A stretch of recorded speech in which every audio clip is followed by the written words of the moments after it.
information in this podcast is for educational purposes only and is not medical advice. Always consult your physician for medical concerns. Listening does not create a doctor-patient relationship. Welcome to the Nervous Breakdown, where we explain the brain, the spine, and pain in language that is plain. I'm Dr. Christopher Gay, board-certified anesthesiologist and pain management specialist. And I'm Dr. Estrada Bernard. I'm a board-certified neurosurgeon. So let's get into it. Today, we want to talk about very interesting things. You know, when you're telling a story, you're talking about something to make it interesting. You say you want to make it, long enough to cover everything, but short enough to be interesting, right? So we want to cover the who, what, when, where, and why of us. How do we become who we are, and what makes us who we are and think the way we think? So let's start with you, Dr. Bernard. Tell us, where did you grow up? What was your childhood like? What was it like to be little Estrada? Well, that could be a long story. We need to keep it short so it stays interesting. Okay. So your story is very interesting. We won't make it too long. But I was born in Washington, D.C. My parents were from Liberia, and they were here in school. And when they were finished with their studies, they returned to Liberia when I was still a baby, about a year or two old. And I was there until my last year of high school.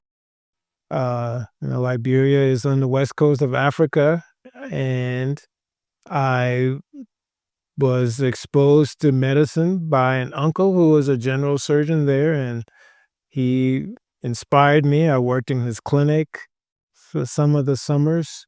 My mother was a nurse, and I think those were the two most important people in my life that made me think about medicine.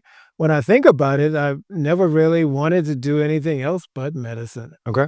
I didn't think I was going to be a neurosurgeon, Right. but that developed later. So tell us about that. What made you want to become a neurosurgeon, and just explain, because some patients, they equate neurologist with neurosurgeon.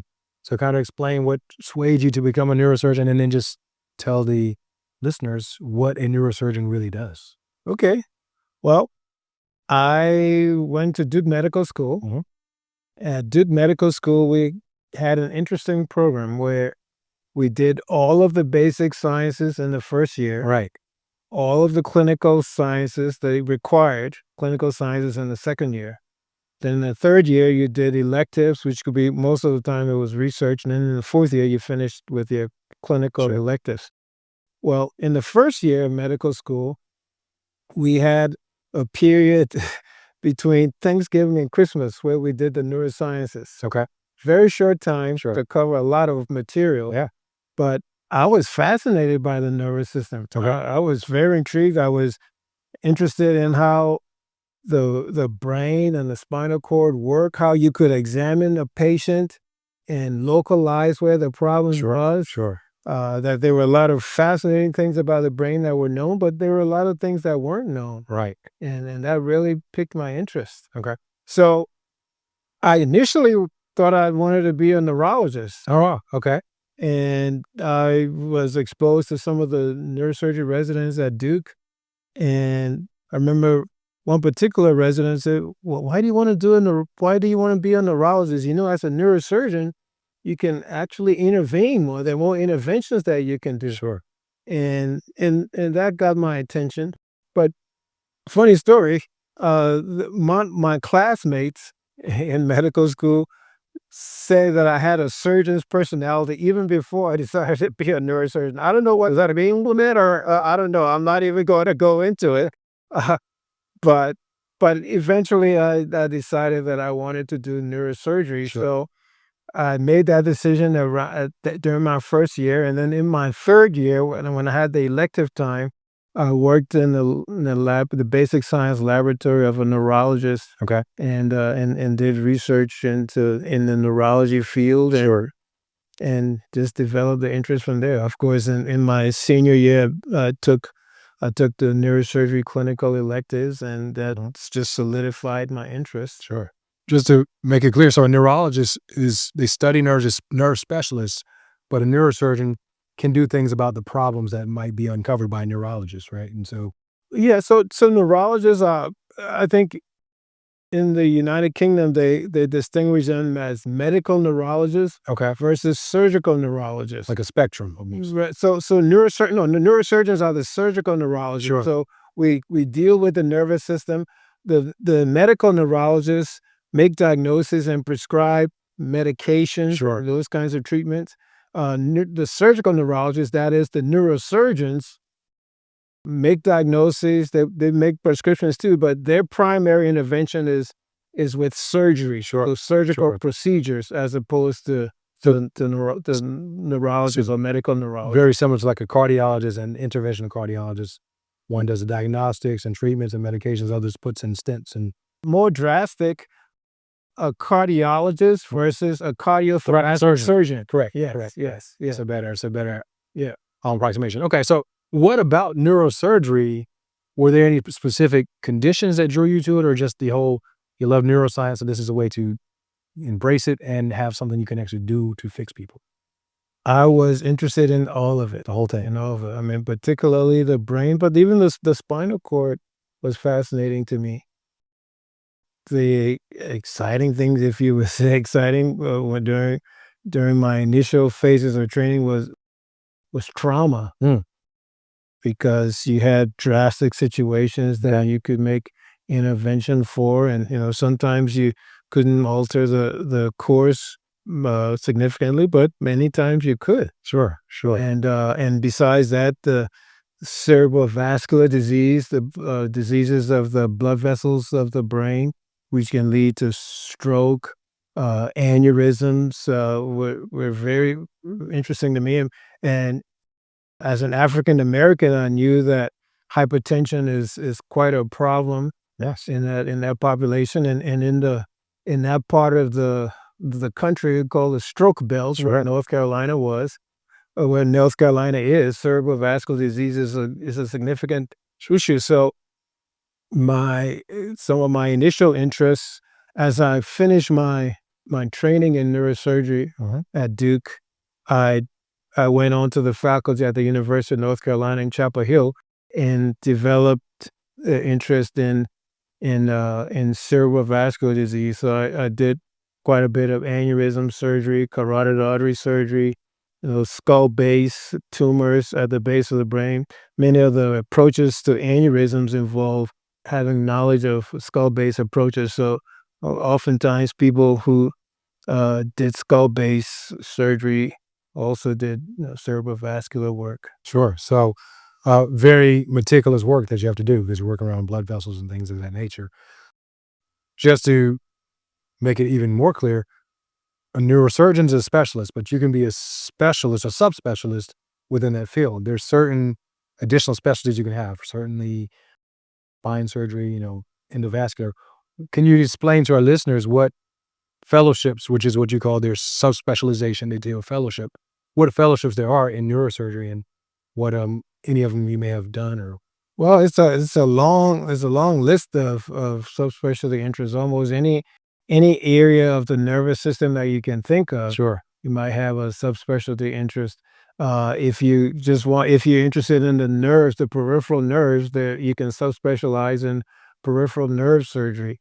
If you're interested in pain, you can subspecialize in pain. There's a category of a subspecialized category of neurosurgery called stereotactic and functional Sure. neurosurgery that can cover pain. It can cover surgical approaches for diseases like Parkinson's disease. Sure. It can cover epilepsy. Right. So people can subspecialize in epilepsy treatment.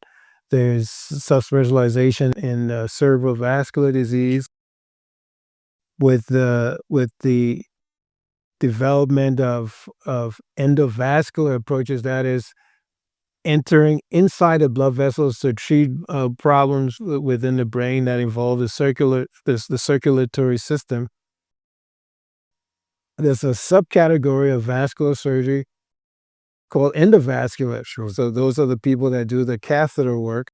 But one can subspecialize in vascular surgery and do the non-endovascular work too, like the open surgeries, Sure.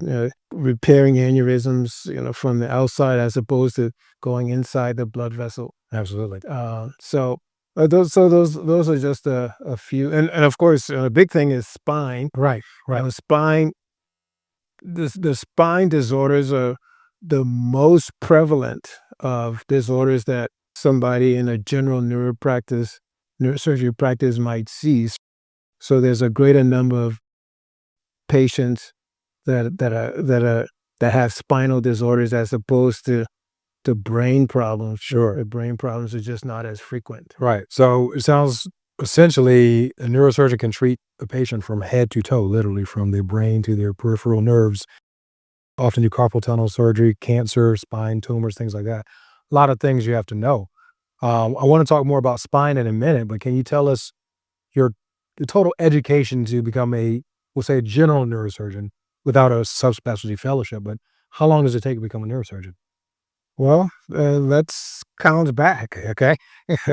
So you could go to 4 years of high school, Hmm. 4 years of college, Sure. and then you go into medical Residency. school.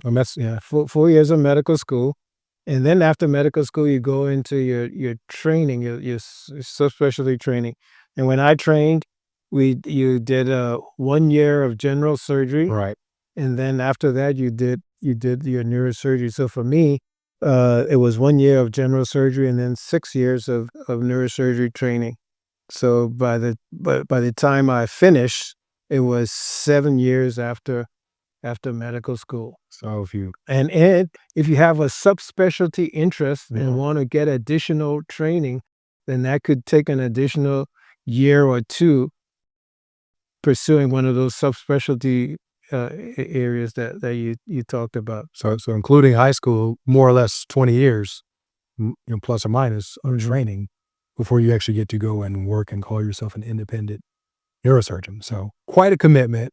One thing I didn't mention, a very important subspecialty is pediatric. The people that subspecialize in pediatric neurosurgery, and they just take care of children, Right. Right. people 18 years or less. Yeah. And I think a lot of things can happen even as babies or even before they're born and up to the time they're 18. So a lot of different things to be aware of and learn. So no matter it makes sense that there's so many subspecialties because it's so many different areas Yes, to cover. there's so much to learn, and it can be important to be subspecialized, especially in an area in a place where there's a large population. Now, there are some places where there's not enough of a population to fully warrant having Sure. subspecialties. So in those situations, you might be more likely to see general neurosurgeons that cover a Why? broad range of Sure. things. So you might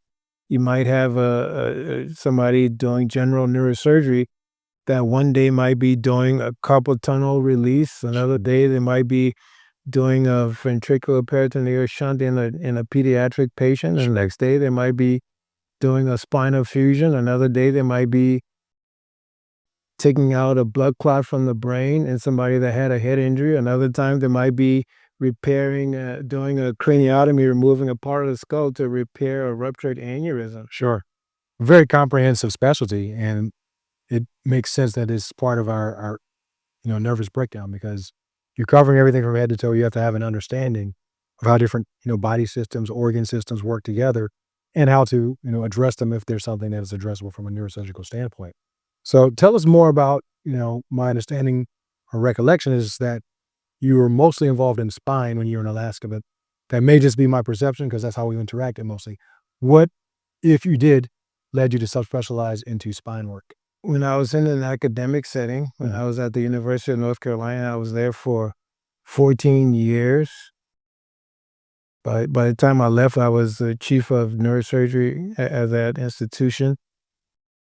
But in that academic setting, I had the population that enabled me to specialize in cerebrovascular disease and skull-based surgery. So I basically took care of a lot of people with ruptured aneurysms and carotid artery stenosis, where they had constriction of the artery in the neck that put them at risk for having strokes. When I moved to Alaska and I was in private practice, that there's not as much of a population. I mean, a lot of people don't realize, although Alaska is a huge geographical area, the population is what, 700,000 or so. So it's quite limited.